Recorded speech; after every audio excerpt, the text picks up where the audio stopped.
If you'd have told, growing up in St. Louis, being a Cardinal fan, going to Busch Stadium and watching the Reds, like I've watched the Reds play 1,000 times at Busch, and it's like, if you'd have told 10-year-old Hayden that he's gonna be a teammate with Joey Votto, I'd told you crazy. Like I would, like, absolutely not.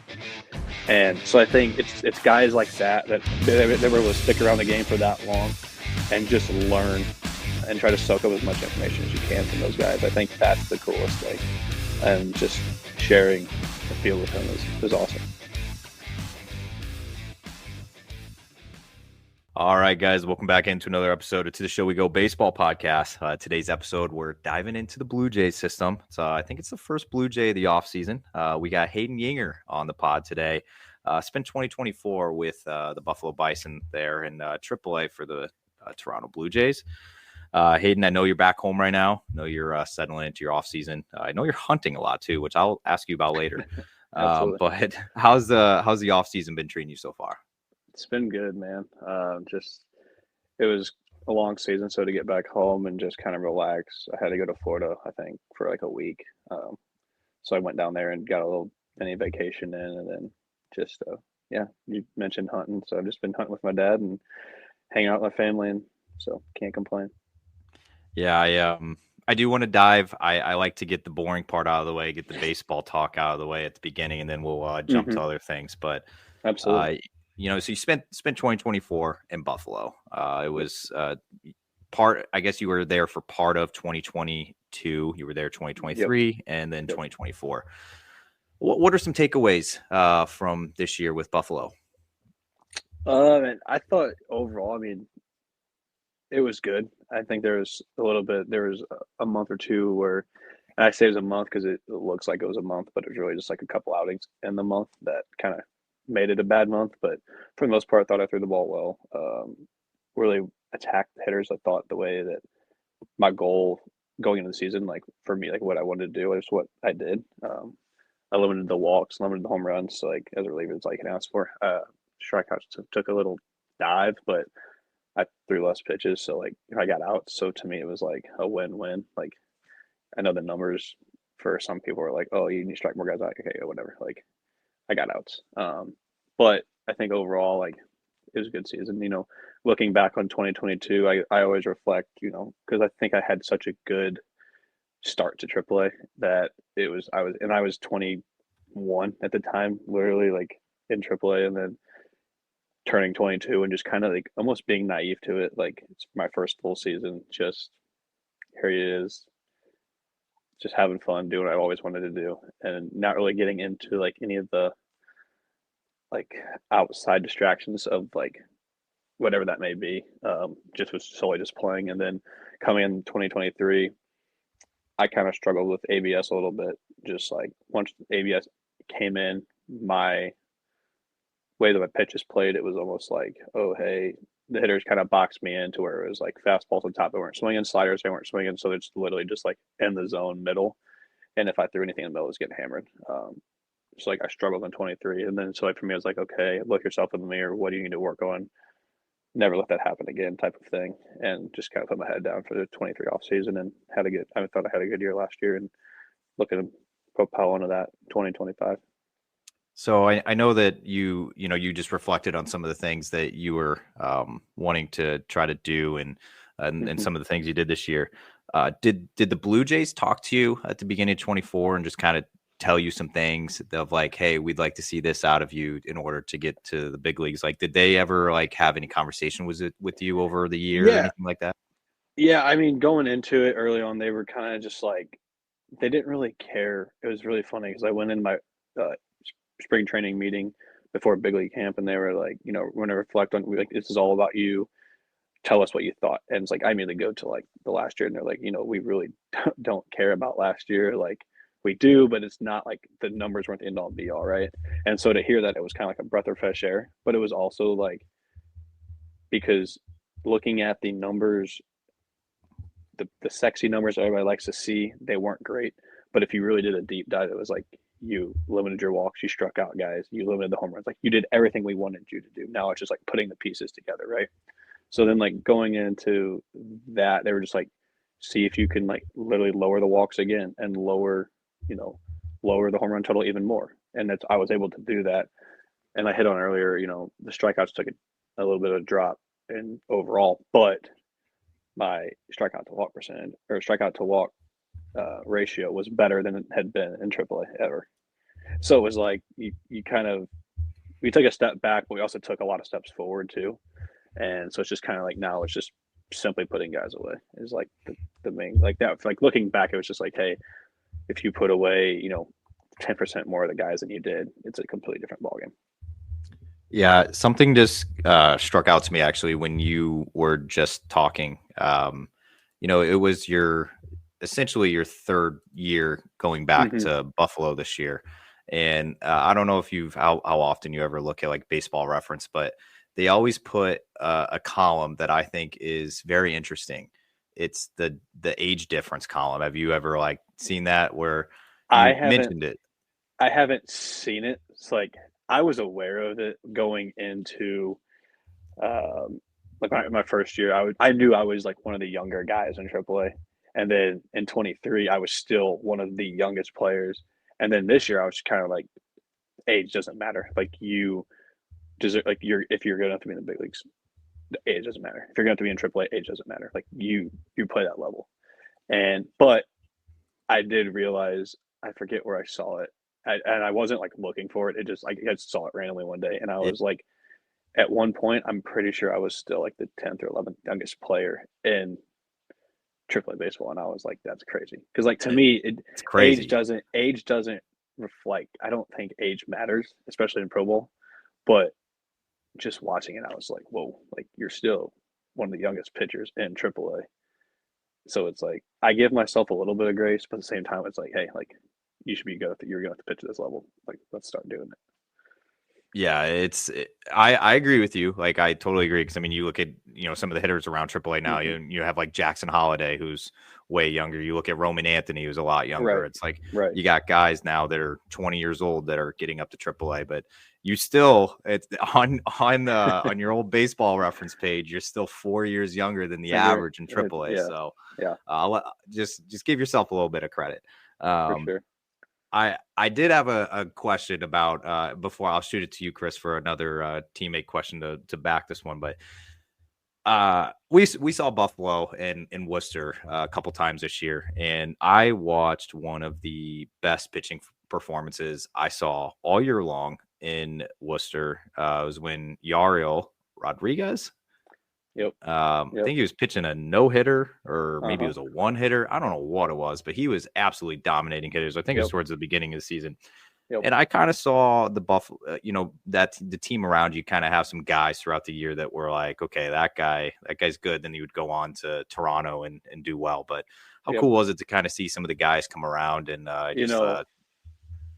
always, the beginning of the year is my favorite. Like, obviously it's my favorite part of the year because it's, fresh off of spring training. Everybody has high hopes.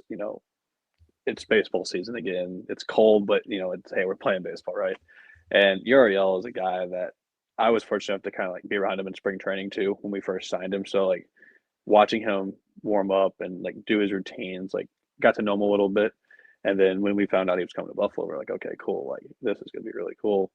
And like we were good. Like the first 2 months of the season, I thought we were the best team in AAA. Like I really did. I was like, no one. And I knew it wasn't going to be that way the whole season because like it's just AAA baseball naturally. Like guys are going to go up, guys are going to get traded, guys are going to get hurt.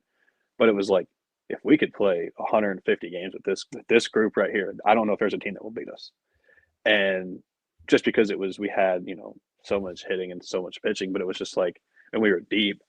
But though I remember that outing, like we were sitting there in the bullpen watching him warm up, and it was just, I mean, he's from Cuba, so like he doesn't pitch in the cold. And we're sitting there, and literally, we come out and we're all like in our jackets and sweatshirts, and he's rocking no sleeves, and we're just like he's shaking in the bullpen. We're just like, okay, this could go really good, and this could go really bad. And then as it's going on, he's just, I think the third fastball was like 95, 96. I was like, okay, he's fine. Like and it was just, you knew from that kind of like he made 2 starts early in the season. I was like, this guy's really, really good.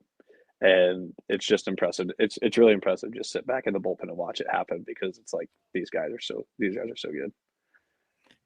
Yeah, it was for it being as cold as it was too. I mean, Yeah. in Worcester, and I think it was an April start too. It's like Yeah, some guys do not have it, which is like pretty understandable given that like you guys absolutely. were Yeah. just in Florida for a month and then you shoot up to Worcester where it's like 35 degrees, 40 I think degrees at that game time. I, I think that was the same series that got snowed out, or one of Yeah. the games got snowed out, and so yeah, I mean it's I think I like I said I think it was like 35 or 40 degrees. It wasn't necessarily warm by any means. All right, Chris, before I shoot on to my next thing here, do you got anything? I have a couple teammate questions. One Yeah. really quick though. We talked about it just a little briefly before, but still a little relevant anyway. Obviously, so one of your teammates was traded in that Cleveland deal a little bit earlier tonight. We're recording on a Tuesday, second end of the winter meetings. When for example, like, are you someone that has notifications set up on social media, especially during this time of year, to maybe get that news before your agent can call you, just in case? Um, Not necessarily like for that reason. I'm just like a baseball nerd. I like seeing all the like just anything that's going on. I like knowing about it. So like I saw that I saw that Jimenez was getting traded over to us, but I didn't know necessarily who was going back. And so I was just kind of out messing around. And then I got back home, and then that's when I saw that Spencer was getting traded back over. And I was like, it's kind of surreal because I kind of came up with him. Like he got drafted before in what I think in 19. So like we played together high A, double A, and triple A. We've spent parts of the last 4 seasons together, and I mean I would say he's one of my favorite teammates I've ever had, and just a great dude. So like it's sad to see him go, but also like happy, really happy for him because I think it'll be a great opportunity for him. He's a really good player, really good hitter. So no, I think it's gonna be a really good opportunity for him. And so, what's it like? You guys had Joey Votto for a little while last year. What was that like to kind of have, big leaguer, almost 20 years in the game, just super great personality, like, but what was it like to have him around? What was his presence like in the clubhouse? Any like in particular interactions you may have had with him that you can share? Yeah, I mean, I would say first and foremost, he's one of one. Like there's no one like him. It was I will say it was a privilege to be able to share a locker room with him, and just the way he went about his business. You watch a 20-year big leaguer do something, and when you play for 10 years, like you watch him, but when it's over 2 decades, it's like the guy's doing something right. And so just be able to watch him go about his business and prepare for the game, and how he um, talks about the game, like that was the biggest thing for me, was like how he would slow down the game and talk about the game to some of us that would, like, I was fortunate enough to kind of have my locker. He was in the corner kind of by me. There was like 6 of us in the corner, and he would come in very nice, super like welcoming, and never really like wasn't. You knew he was a 20-year vet, but like is also like if you needed to ask him anything, you could go up and talk to him, and just I wouldn't say there's any like particular moment. I think the wow moment was when I actually saw him like come in the locker room, and I was like, that's Joey Votto. Like, but I also saw him in spring training too, so it wasn't like as crazy, and we all knew he was coming. I was more excited just to get an opportunity to play with him, because if you would have told, growing up in St. Louis, being a Cardinal fan, going to Busch Stadium and watching the Reds play, I've watched the Reds play 1,000 times at Busch, and it's like if you'd have told 10-year-old Hayden that he's gonna be a teammate with Joey Votto, I've told you crazy. Like absolutely not. And so I think it's guys like that they were able to stick around the game for that long and just learn and try to soak up as much information as you can from those guys. I think that's the coolest thing, and just sharing the field with him is awesome. Yeah, that was actually it was going to lead me into my next like segment here, because obviously you grew up in St. Louis, and always have to show love to the hometown. We're a couple of 618 boys here and on this podcast. Sorry, Chris. But so let's jump into life before the Blue Jays here. Absolutely, yeah. So I don't think I got to ask you this question on the last podcast, but I am curious about it now. Yeah. Who got you into baseball? I would say both my mom and my dad, because oddly enough, they have the same names. Like I'll just go a little backstory. They both are named Shannon, so my parents have the same name. Oh, Yeah, so it's very, very unique. Very, and I tell everybody's like exactly that. They're like, "There's either no way you're lying or oh," and so I just like I always tell people that to start it out, but then also they met playing softball. They met on a softball field, and so naturally, when I was younger, like my dad grew up playing, or my dad, I mean, was playing like 6 nights a week when he met my mom, and my mom was playing competitive softball, so like slow pitch. So like they're always at the field, and then they had me, and they still played. Like my dad quit playing softball when I was like 8. He was coaching me playing softball, and then once I kind of like got taken off, he was like, "All right, I'll stop playing." Um, but like I remember their going to his games. My mom would play like co-ed with him occasionally, like once a week when I was like 6, 7. But like it wasn't. She was no near as serious as he was. But I remember like going to the softball field at like when I was 5 or 6 and just playing catch with my dad, fielding ground balls, and like some of the guys that he played with are like, oh, he's a natural, he's good, and like, oh, he's naturally just gonna play baseball, like, but reality of it is like there's a picture of me sitting on my great grandma's couch or maybe bed at the house that she still currently lives in.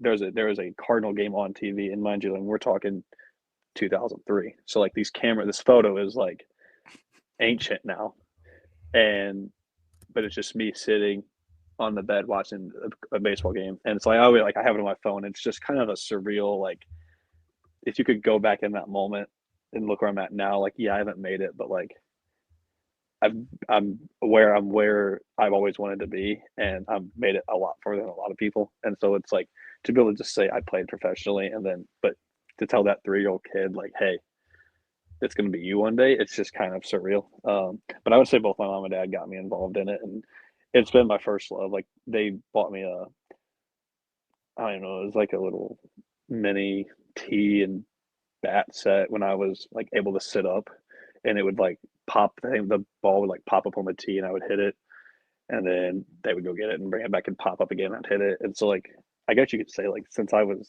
like literally able to sit up, I was like baseball. And so it's kind of cool to just play my whole life, and like I always knew um, I always knew that what I wanted to do, and it was very like obvious to me when I was younger. It was like, you know, when teachers you go to school and teachers like, oh, what do you want to do when you grow up? I was every answer was I want to play. I want to be a major league baseball player. Like, and no one ever really like made fun of me for it or like laughed at it. They were just like, okay, yeah, you're a kid, you're dreaming. Like yeah. reality of it is like, I mean, no, it's not going to happen, right? But like, I was just like, no, like what's what I want to do. And I was also the type of person, and my mom and my dad and my grandma and grandpa were always just like, you know, if you want to do something, go do it. Like whatever you have to do to accomplish it, do it. And so I kind of just carried that mentality through like elementary school and middle school and high school, and then to college. So, but yeah, that's kind of a little how I got started in the baseball. See, that's the kind of answers I love. That's why I like asking that question because you just never know. Right? How No, you don't. often do they get to like, obviously with you being you're playing your home games in Buffalo, but how Right. often do they get to go see you play? They come out. Um, they try to come out like once a month. They come to spring training. Uh, my mom, my dad, my sister, and her husband usually come to spring training, and then they try to come out like I said once a month. But like if we play like this year, we played early in Columbus. So they instead of coming to Buffalo, they just went to Columbus. They went to Gwinnett just because my buddy catches for the Gwinnett Stripers. So like he was there. They saw him play with them in college. They came to Buffalo for my birthday. Like they usually come, like I said, like once a month, and then I usually come home for the All Star break. So that, like in the month of like June or July, they don't come out just because I'm coming home, and they come back early August. So it's they seem. I mean, they don't miss a game on TV. They have the MILB package, and my whole family has the MILB package. And I say family, it's mom, dad, sister, brother-in-law, great grandma, great grandpa, grandpa, other grandpa. Like they don't miss a game, and so it's like they're locked in. Even when I'm like, yeah, I'm not pitching tonight, and they're like, okay, it doesn't matter, we're still gonna watch the game. And so it kind of like gives them joy to, I guess, just it's cool to have their support, and know that they're always watching, even if I'm not playing. Well, while we're on the topic of showing some love to home, I got to show some more love to the 618 area in particular, because the amount of baseball players coming out of the 618 area lately, we were talking a little bit off air about some of the names that are coming out of there. It seems like they're starting to tick up more and more. Yep. And you're part of that wave.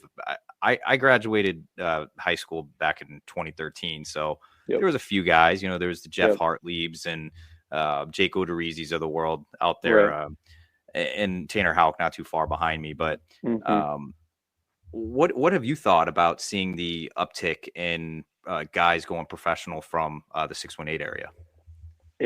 I take pride in being from this area, especially quote unquote like the 618.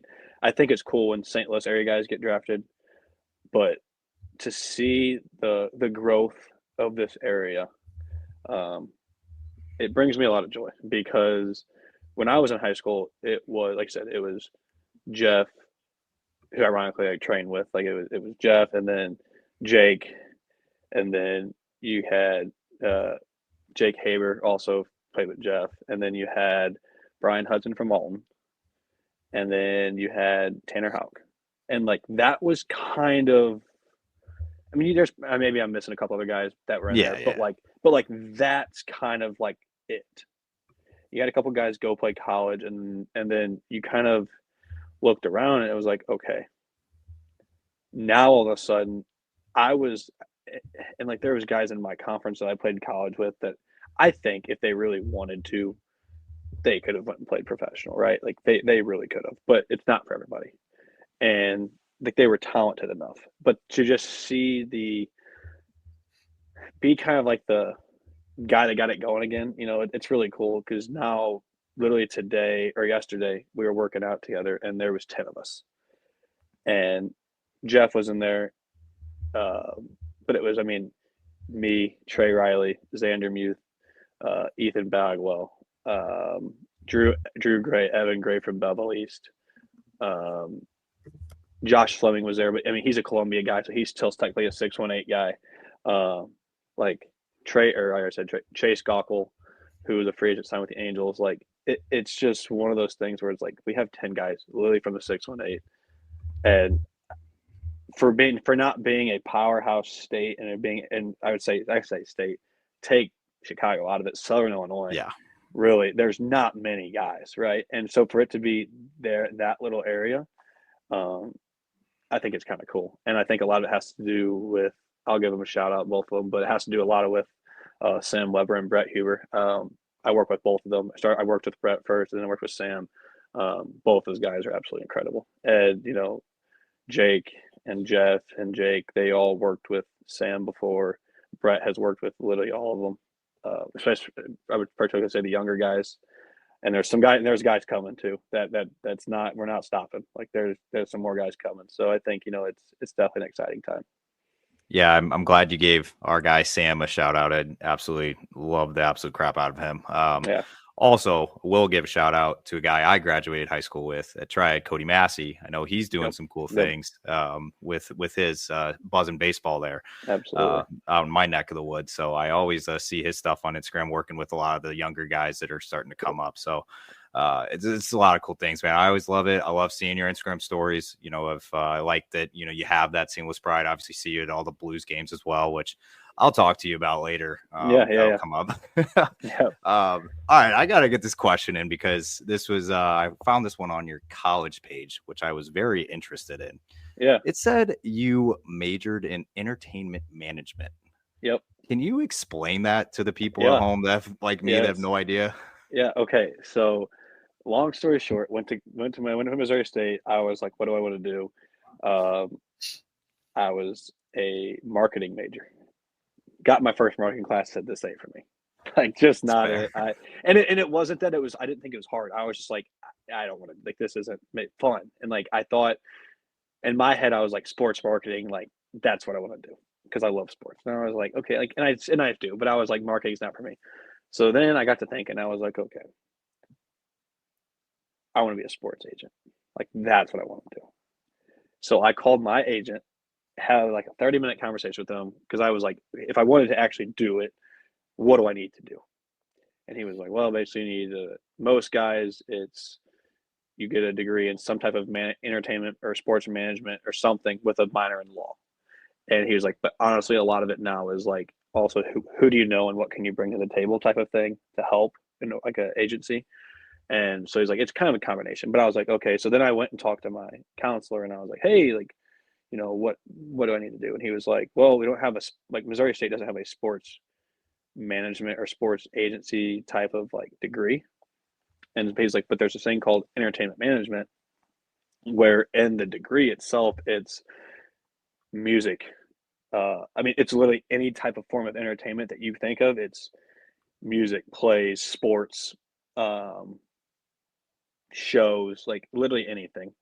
And so like the class was literally broken into like section or there was different classes obviously.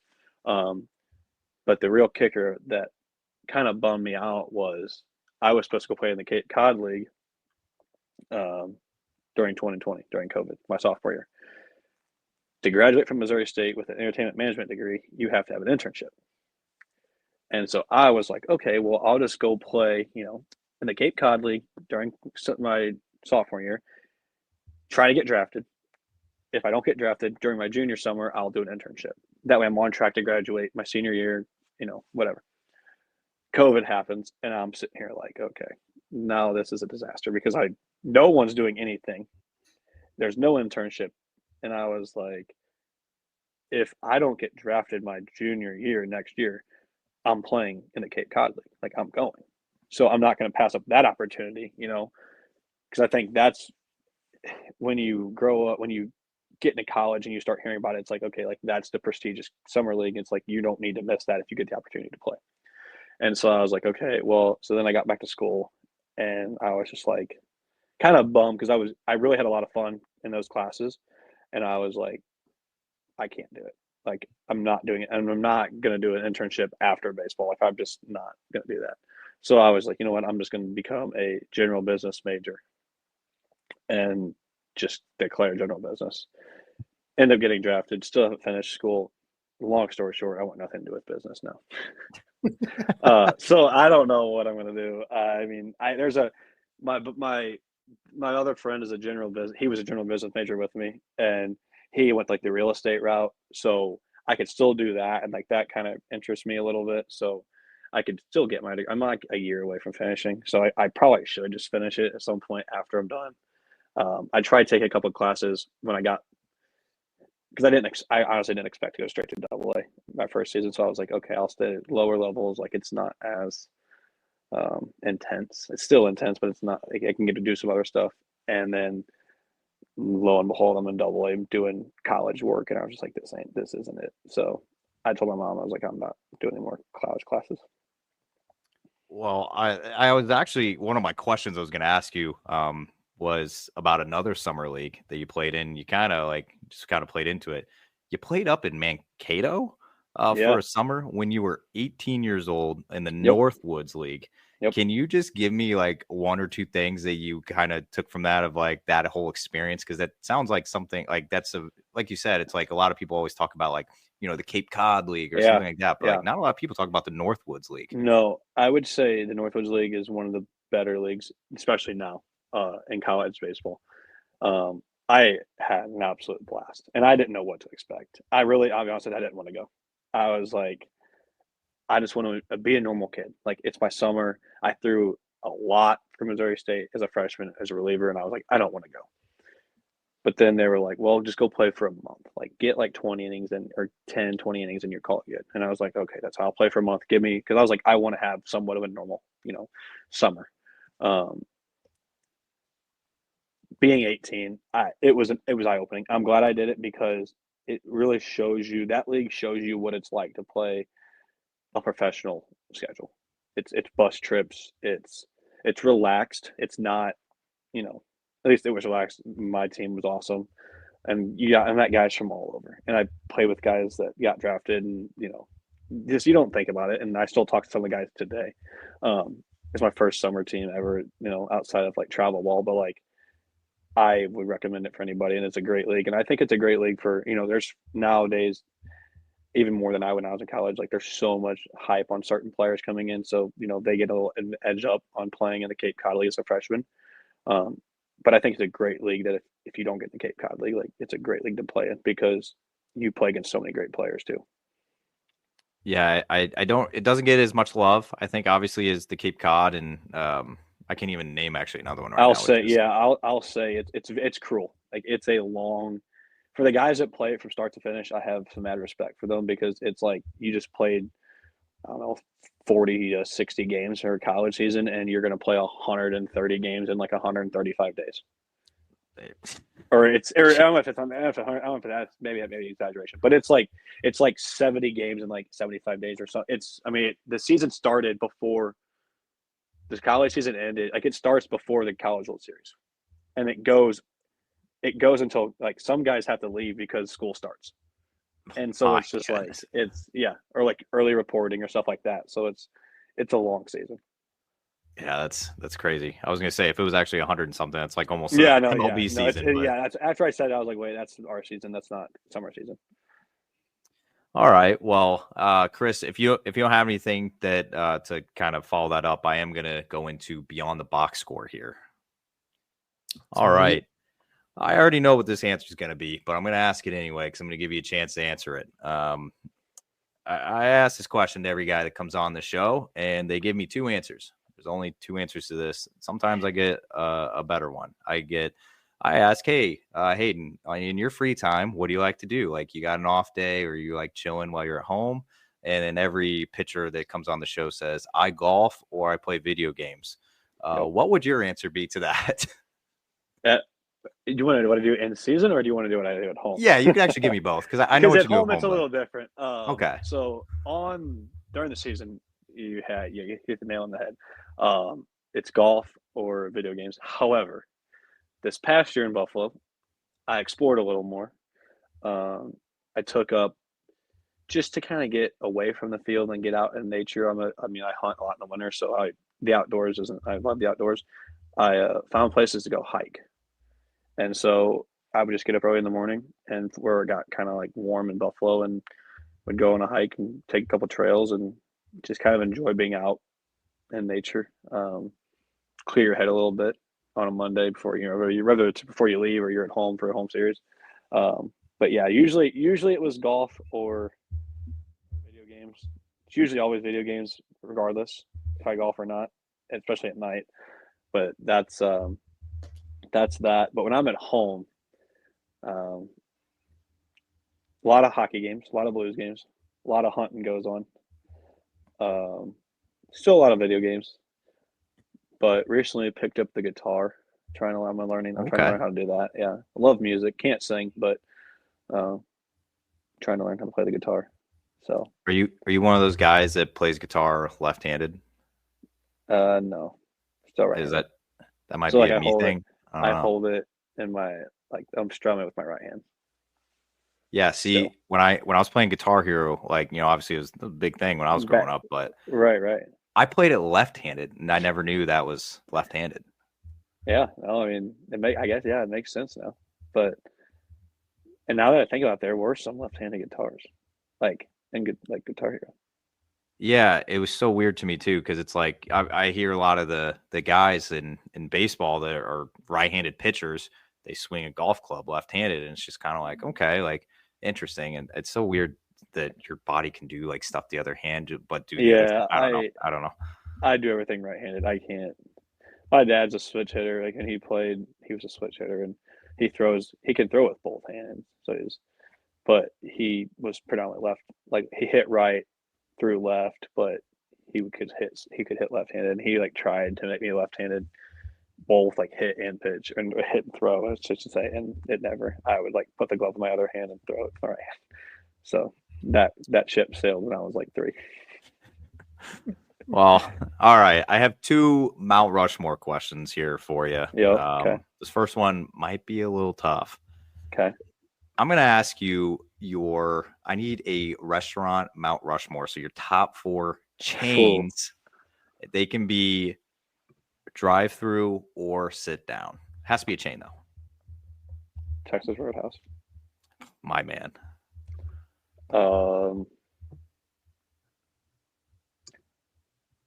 Culvers. Midwest Delight. Try to think here. What's some? There's stuff that I like. That's Cookout. That's a popular one on this show. Southern thing. If you never had it, gotta have it. And then I would say Chipotle. I'm a Chipotle guy. Those would be Chris, my 4. I have a question for you, Chris. Have you ever had Culver's before? No, there's not. There's not any of those out here. It's tough, man. You gotta have it. Whenever you see one, you gotta have it. It's At least tough. one. I would say is it chicken? It's burgers? No, it's burgers and fries and custard. But the burgers are like steak burgers. Yeah, they're good. They're good. I'm not a fan, but I'm not a fan because I don't really particularly care for them. But people rant and rave about them. There's cheese curds from Culver's that are really, really good. I'm just not like a fan. It's like I like mozzarella sticks, but like if I go to Culver's, their fries are crinkle cut. They're great. I hammer the fries. I'm through and through. I take fries over anything. So there's that. I would say honorable mention too. Raising Cane's, honorable mention on there. Yeah, whatever. But that's just because the chicken. It's not the chicken. It's not the chicken. It's the bread and the fries. But that's besides the point. You do know this is a Zaxby's podcast, correct? We went over this last off season. I don't remember, but Zaxby's is good too. I like Zaxby's. All right, fair. All right, second Mount Rushmore here for you. Yep. I need your Mount Rushmore of STL athletes. Of STL athletes. Mm-hmm. So the guys that were from St. Louis, not like played, or can they play in St. Louis too? They can play. I was mostly doing it as guys that have played. St. Louis, like athletes that played in St. Louis. Yeah, let's see. I should reword this, I guess. Because I could do both. How about let's do both? Do like professional athletes that have played in St. Louis, and then do like your version. From St. Louis. Okay. I would say, I don't know. This is tough. It's a tough one. I'm not going to exclude the Rams because I'm not a Rams fan.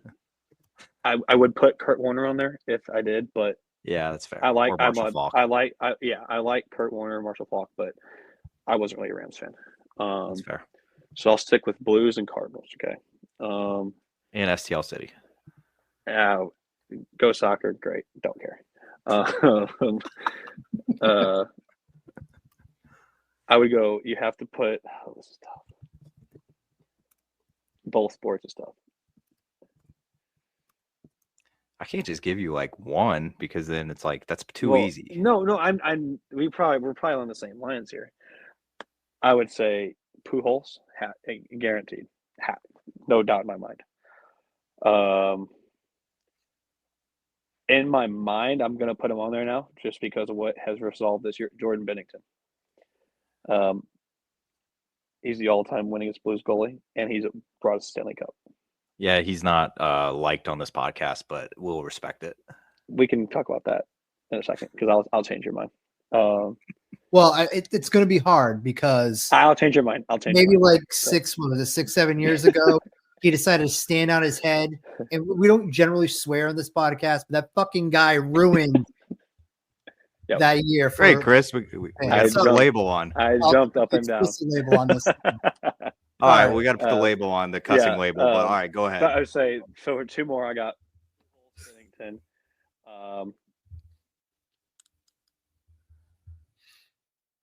Bennington, God. In my head, it's tough because I'm putting on mine. I'm putting Adam Wainwright. How's that tough? I feel like Adam Wainwright was spectacular. No, he was. It's just I feel like there's a lot of pitchers that could go on there too. Okay, but that's fair. And I'll stick with baseball. I love hockey. I can make my own hockey one another time, but I'm gonna put David Freese on there too. Being from St. Louis, single-handedly won World Series. I would say those, Yachty's up there. I would put Yachty up there too. But I'm going, if I had to include hockey and baseball together, it's Pujols, Bennington,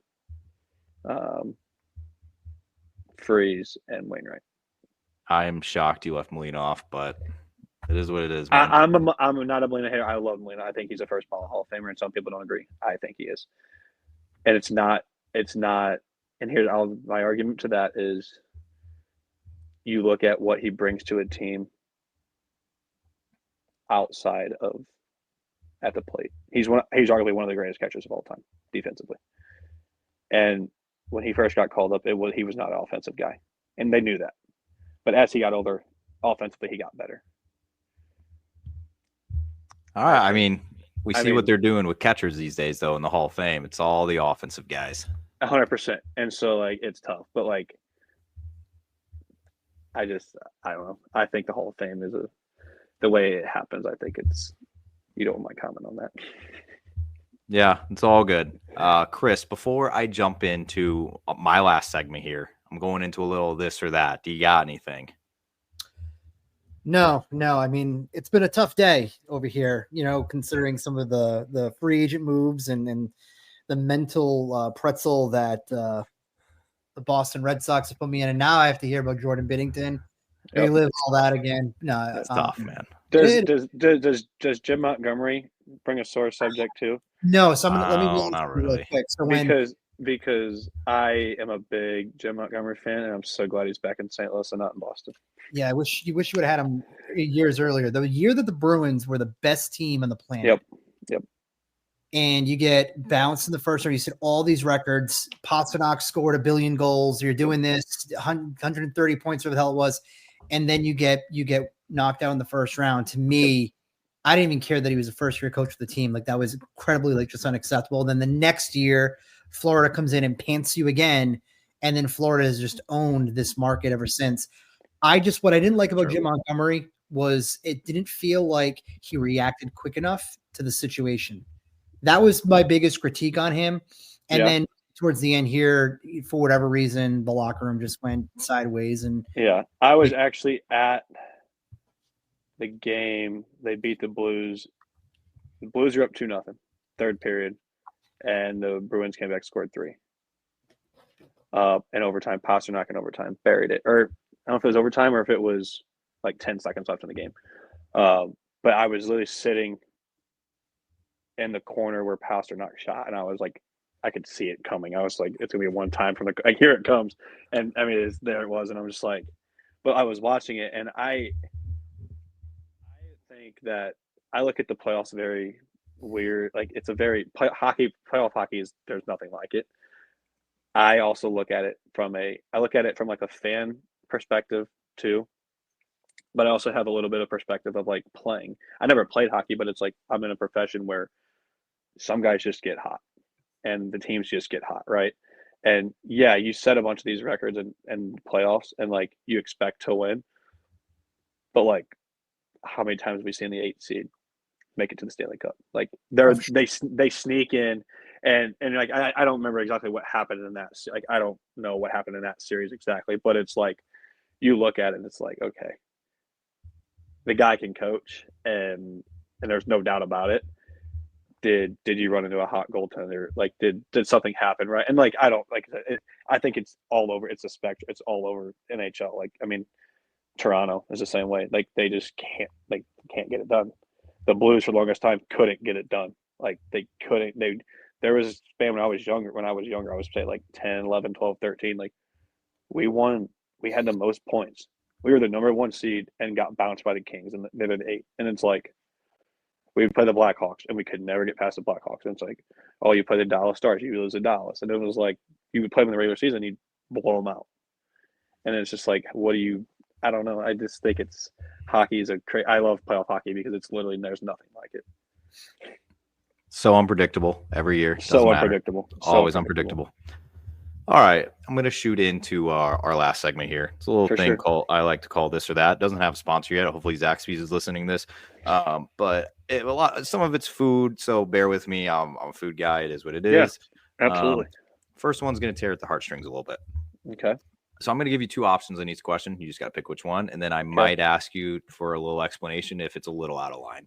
Okay. First question is going to be, which would you prefer of the St. Louis staples between going to Emos or Ted Drews? Emos. Fair. Summer or fall time? Summer. Really quick, what that emo, is that the pizza place? Was that the one that Nazan liked? Yes. Donatello? Yeah. Yeah. I remember you guys, we talked about it, was it last year or the year before? Yeah. Nazan is a big, it's Jason Tatum's the Emos guy. Yeah. Nazan is also a big Emos guy, but okay. Emos. I have sunflower seeds or bubble gum. Lately, it's been bubblegum. Okay. Last player I asked this question to surprised me, so I'm going to see if it's a common theme. Would you rather pitch in a day game or night game? Night game. Did you have to think about that one at all? Yeah, a little bit. I love pitching in front of big crowds. I really do. However, I love a good kids' day. It's loud. It's not many people. I'm out there. I'm like on an island by myself because most people do not like kids' day. Most players do not like kids' day. I don't know. It pulls at my heart a little bit, just the kind of person I am. I remember when I was their age, like some of them are annoying. Like they don't stop talking. They don't stop asking for balls. But then like you have the kids that are just like, they're good kids. They're raised right. And they're not going to ask for a ball. And like, so those are the kids that I kind of go out of my way, whether it's to sign something or get something to. But it's like, it's always loud. They always bring the energy. A lot of people hate it, but I love a good kids' day. But nothing beats a Friday night game. Nothing beats a Friday night game. All right, dipping back into food here. Yep. This one's a tough one. For me, it's even tough. Would you rather get wings at a bar in Buffalo or Toasted Rav in St. Louis? Toasted Ravs in St. Louis. Not even a question. It's crazy. Not even a question. Okay. You want to actually kind of be honest here? I've had wings from 0 bars in Buffalo. That's crazy. Like going to the bar in Buffalo, I've had 0 wings.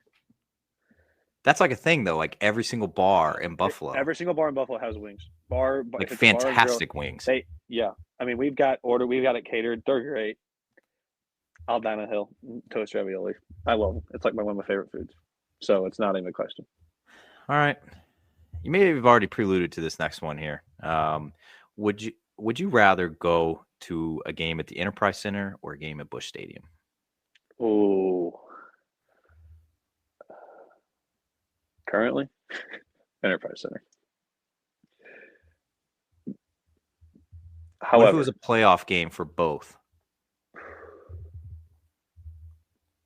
I'd have to go baseball. It gets loud. Enterprise Center is loud too, and I love it. And but I think the Enterprise Center is loud because it's inside. Busch Stadium gets really loud.